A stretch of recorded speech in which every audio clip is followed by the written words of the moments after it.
Everything Homemade.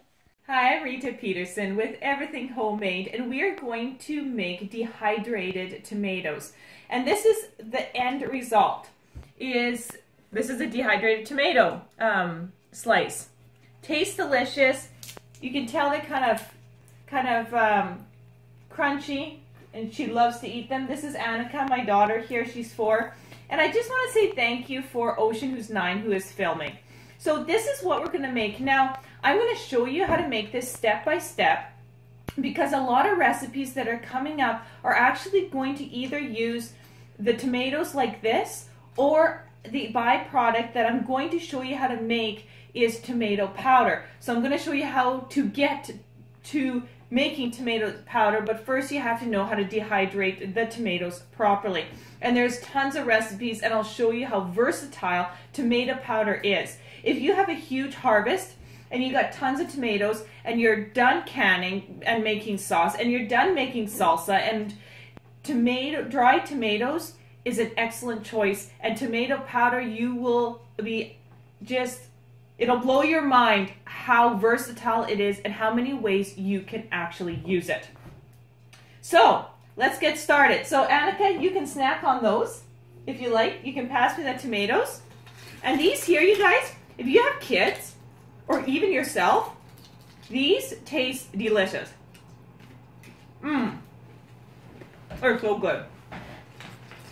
Don't worry, Ocean. I'll save a couple for you. All right. So the first thing you need is tomatoes. So this is just full of tomatoes. I mean, I got all shapes and sizes here, from small ones to big ones to Romas. It doesn't matter. There's nothing, you don't need a specific kind of tomato. You don't need a specific color. You just need a nice ripe tomato, okay? And lots of them. So I'm gloving up. And this has nothing to do with me not wanting to touch them. It has everything to do because on my thumb, I have a big slit, and it hurts like crazy when you get acidic juice in it. And this makes a big mess, and my hands are fairly sensitive to things, so I usually glove up while I do tomatoes. All right, so the first thing you want to do sometimes is these stems are a real pain to get off. So you can just kind of loosen them with a knife. Now I'm using a serrated knife, and I love using a serrated knife when I am cutting tomatoes. Okay, so let's get started. So you want to get close up here, Ocean, even walk around. I'm right-handed, so come on this side, please. So as Ocean walks around me here, I'm just going to start slicing.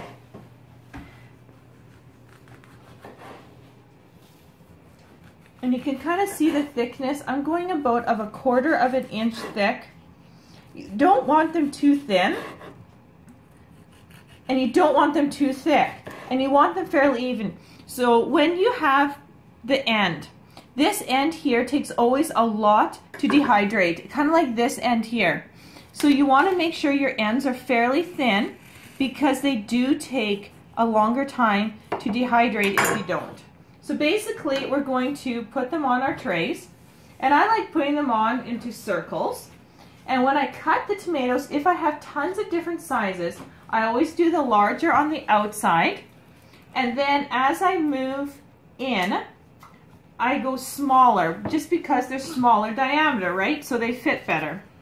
Now this here has something on it, so I'm just going to take that off. And I'm simply going to continue cutting my tomatoes and putting them on the tray. And so this here might take me about an hour to do. And so what I'm going to do is I'm going to continue to cut up my tomatoes and fill these trays, and then I will come back. And if you want to pass me another one, and then I will come back and I'll show you all the trays full, and then I'll tell you what setting you need to be to put them on to make sure they dehydrate without mold, because tomatoes mold incredibly easy.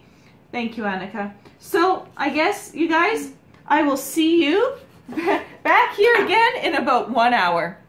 I forgot to mention, always when you are using your dehydrator, if you're using the one that I am, is to use these sheets when you are doing tomatoes or bananas or anything that is sticky or has a lot of liquid, because what happens if you don't, they stick to the plastic right here, and then it makes it incredibly hard for things to pop off. So all of my trays are lined with this sheet that you can buy for this dehydrator. Hey guys, it's been 1 hour. I got everything chopped up, and you notice all of these trays are full. Okay, so I have 1, 2, 3, 4, 5, 6, 7, 8 trays here, and another 7 trays over there. So a total of 15 trays full of tomatoes. Now you'll notice 2 different styles of dehydrators here. They're actually the exact same dehydrator, just one is newer. This is the older version, and at the bottom is where the motor is on this one, and and it has the display down here. So I have them set at 125 degrees Fahrenheit or 52 degrees Celsius, and you want to have them warmer because I find that tomatoes, because there's so much moisture and so much water in them, it takes them a while to dehydrate, and you don't want it to take 7 or 8 days. So 125 degrees Fahrenheit ensures that there is no mold going to grow on your tomatoes as they dehydrate. This one here is the newer model. Now the newer model doesn't have as powerful motor, which I don't like, but on the flip side I do like that the motor's at the top. So what happens is, since tomatoes are very liquidy, if things drip, it drips into a base down here without frying the motor. What happened on the older version is if things got a little bit liquidy, it went down and actually could fry the motor, which I have done. That's from personal experience also. The other thing is that controls at the top. Again, this one here is set at the exact same temperature as this one here. So how long do you have to wait? On average, it takes 2 days. So tomorrow morning, I will show you what it looks like when these are done halfway. Then the next day I will show you how it's done when it's fully done, so you can see the different stages it is in. So let's take a look at these one more time. I just put them in, look at them, take a close look, and we will take another look at them tomorrow morning and again, and you'll notice a huge difference as 24 hours goes by. Hey everyone, we are 24 hours later exactly since I cut these up, and take a look. Look how much these ones shrunk. So they're not quite ready. They're a little bit soft around the edge, but these ones are very close. But then if you take a look at this one here, you see how when I touch it, it kind of squishes? That one's definitely not ready, so that must have been a little bit thicker. Same with this one here. So I would give it another 24 hours, and it's okay. These will get just a little bit crispier, and that is just fine. But you want them all done. And this one here, so there's a lot that aren't, and you can tell just by the look, just by the feel. They don't feel done, and there's moisture still left. So this is how they look, and you can see how much they shrunk. So let's take another tray off just to show you. Take a look. Where they were touching, there is now a finger distance width apart. Look at that. Okay, the ends, like I said, they always take longer to dry, but they will dry. Take a look. So this is doing really, really good. So again, by tomorrow, another 24 hours, this will be all done, and I will also take a little video of what they look 24 hours from now. Hey everyone, this is Orion. He's going to give me a hand here this morning. We are about a day and a half. So it took us a day and a half to dehydrate these tomatoes. So Ryan, why don't you open up the lid? Look at that. So take one off there and kind of break it in half for them. Do you hear that crisp? Okay, break it again. Okay, and I'm going to just turn off the dehydrators. Get that noise. Try another one. You see how easy it comes off? There you go. So that is done. So that's what we're looking for. So these here you can eat. Want to give one a try, Orion? Yeah.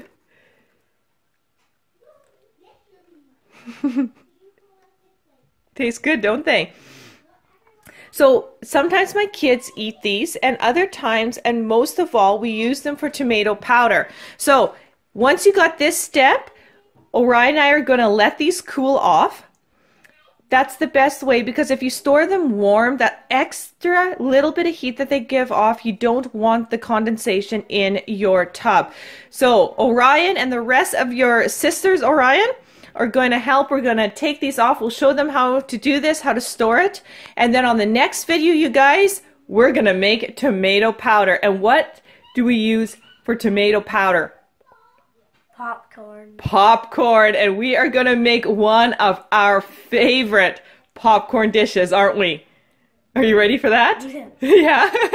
Okay. So let these cool off. I usually give them about 4 hours, and we will empty them probably just after lunch. Hey everyone! Tomato chips are all ready. So the children are my greatest helpers. They're wonderful. I have 3 of them helping here. And basically, honestly, because of the sheets, you want to lift that sheet up there, Ocean? Because of that sheet, they come off just so easily, and they can do it very, very, very quickly. So we put them in a bowl. Then after that, you put them in an airtight container, and you have tomato chips. So this is just the beginning. So what we do is we store the tomato chips, and as we go, we make enough powder that whatever we use, or we use the tomato chips as a snack. And hey, Onyx, those aren't for you. That's not Onyx, that's Stewie. Or Stewie, that's not for you. Okay, so they look really good. And you'll notice that even though they've been drying, just quiet everyone for a second. You hear that? They're completely done when they snap like that. Okay, you guys, thank you for watching, and we'll see you on the next video. Oh, yes, you can eat that one. It is big, isn't it? Look at, is it glasses? Put it on your eyes. Can you put it on your eyes? And you guys always remember, have fun. We'll see you on the next video.